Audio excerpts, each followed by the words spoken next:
Здравейте, аз съм Боби, тип-топ репортерът на кабината. Какво става, когато споделиш с някого? Олеква ти. А какво става, когато споделиш с много хора? Става репортаж на Боби от кабината. Ако искате да споделите, елате в кабината или пишете на имейл reportage@kabinata.tv. Ето нещо интересно, което ни споделиха едни хора в кабината. 5, 6, 7 и...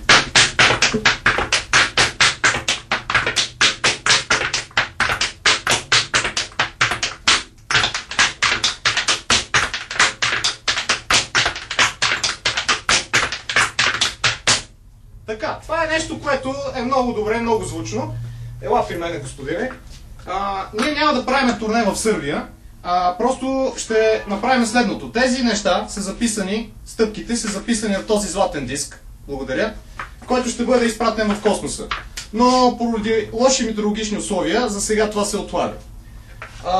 Искам да ви кажа, че навсякъде, където играеме, ни приемат така доста добре. Българите много харесват ирландските танци. Ние репетираме много усилено в хореографското училище с нашия състав. Ако след този репортаж, който ще направя сега, ме видите да подскача в някой ирландски пъб, значи репортажът ми е станал прекалено интересен.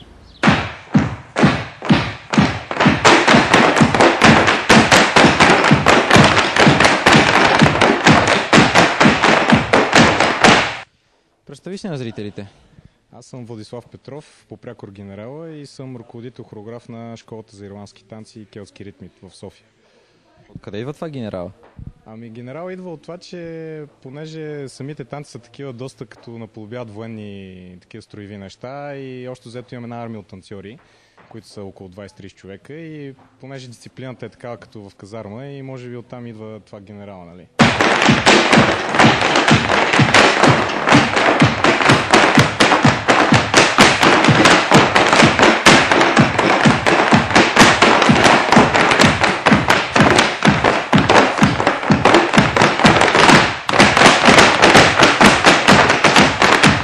Си гледал видеокасети на World of the Dance и така си се научил да танцуваш ирландски танци, така ли е? Да, аз в началото просто много интерес ми представляваше самите танци ирландските, понеже гледах World of the Dance спектакъла и оттам вече се запалих така да се занимавам по-сериозно, да вниквам в тази материя, нали. Ясно. А колко часа на ден ти отнема това? По принцип в началото тренирах по-усърдно, може би по 6-7 часа, сутрин и след обед, като спортно училище, нали, двуразови тренировки, а сега тренирам всеки ден също танцорите тренират много усърдно и по-малко вече, по 3-4 часа, но още взето е достатъчно човек така поддържа ниво, нали. Как реши да направиш в българската танцова формация келтски танци? То стана така от само себе си като развитие на нещата. В началото нямах такава идея, но после учихме така доста танци. Хореографията започна да става по-интересна, повече хора започнаха да се интересуват и общо взето така нещата станаха от само себе си. Клуба се оформи, имаме представителен състав, имат и обучаващи се начинаещи и така по тази схема.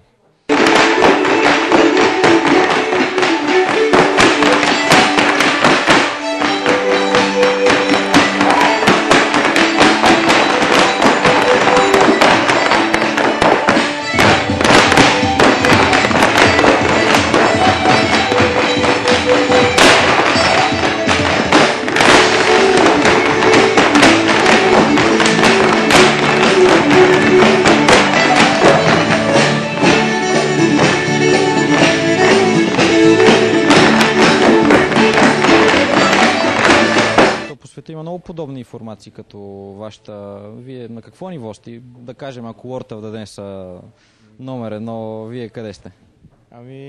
Значи така в световен мащаб аз нямам реална представа ние точно къде сме, нали, защото не сме имали голяма възможност в чужбина да се ходиме по такива фестивали, се сравняваме с, нали, групите, които от Ирландия, Англия, Щатите, където най-развито това нещо. Но поне това, което знам със сигурност, че тук в България за сега сме единствените, които правим това нещо. И общо взето няма конкуренция. Вече за чуждите състави те са доста добре подготвени, защото там има традиции, има много школи, играят от доста малки, от 5-6-7 годишна възраст. И ние естествено не можем да сравняваме с тях, но мисля, че имаме така сравнително добро ниво, защото пък чужденците, които ни гледат, включително има и танцори са ни били на гости, казват, че така доста добре се справяме за хора, които нямаме традиции в това нещо. Нали. Така че предполагам, че е добре. Значи правиме 2 престъпвания. Ляв, десен, кик, обратен, кик, ляв, десен, кик, престъпване назад, престъпване напред, пауза и цяло набиване. Раз, два, раз, два, раз, два, раз, два, три и... По-бавно.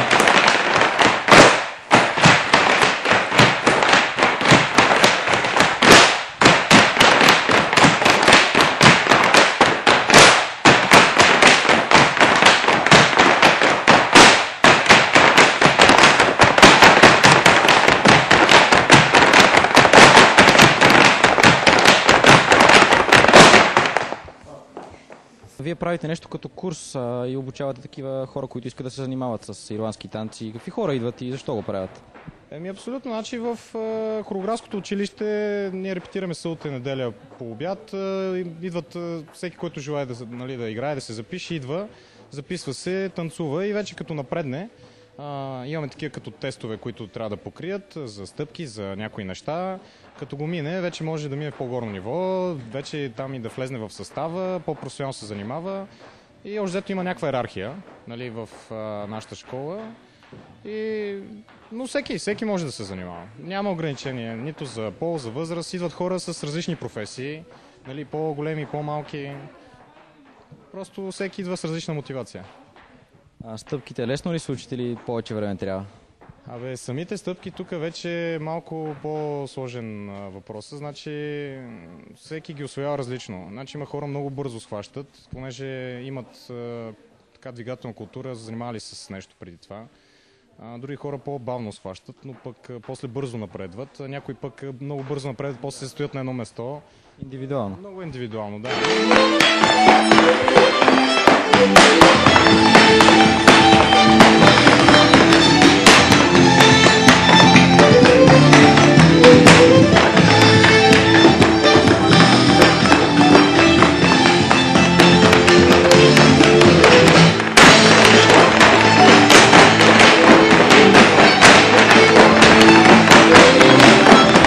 Знам, че за келтските танци са много важни обувките, защото нали, с тях се тропа и така много, много ефектно изглежда. Какви трябва да са обувките и каква им е точно ролята в танца? Значи самите обувки, те имат два вида. Едните са меки, другите са такива твърди с едни налчета отдолу, които правят звук, нали, тропане. Значи по принцип обувките ние ги доставяме от чужбина, си ги поръчваме, защото тук няма кой да ги прави на този етап, не ги правят добре и ги поръчваме по интернет. Всеки, който идва тук, си ги закупува, защото това е нещо, нали, индивидуално, всеки си има номер и така. И се играят два стила, рил и джик. Рил е такъв с меки обувки, наполовина повече балет, нали? А джика е това тропането, което ако сте гледали, нали, World of Dance, River Dance, там този звук от стъпки, който става, точно по този начин, нали, се работи. Келтските танци наследили ли са нещо от танца с теб? Те имат доста общи неща. Смисъл, основата на два танца е това да се издава звук, нали, да се тропа. Мен ми харесват и двата стила. Смисъл, доста в хореографиите ние използваме елементи от степ стъпки. Гледам доста такива спектакли. Вкарваме, нали, други, даже дори от народните танци.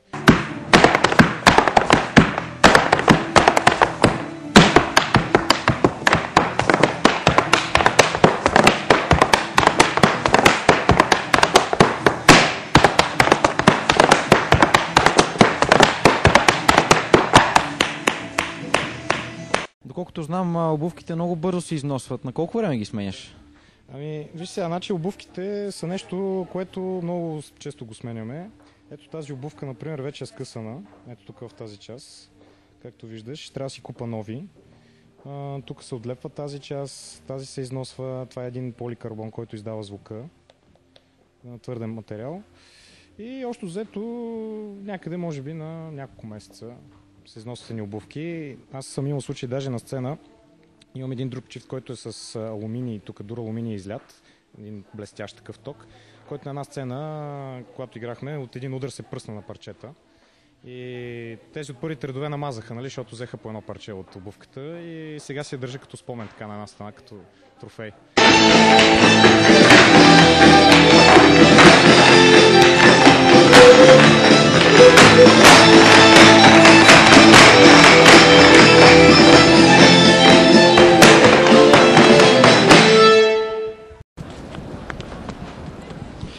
Както ви казах в началото, ако ме видите да танцувам някъде, значи репортажът ми е станал наистина интересен. Ако искате да ни споделите нещо, което ви вълнува, елате в кабината или пишете на имейл reportage@kabinata.tv.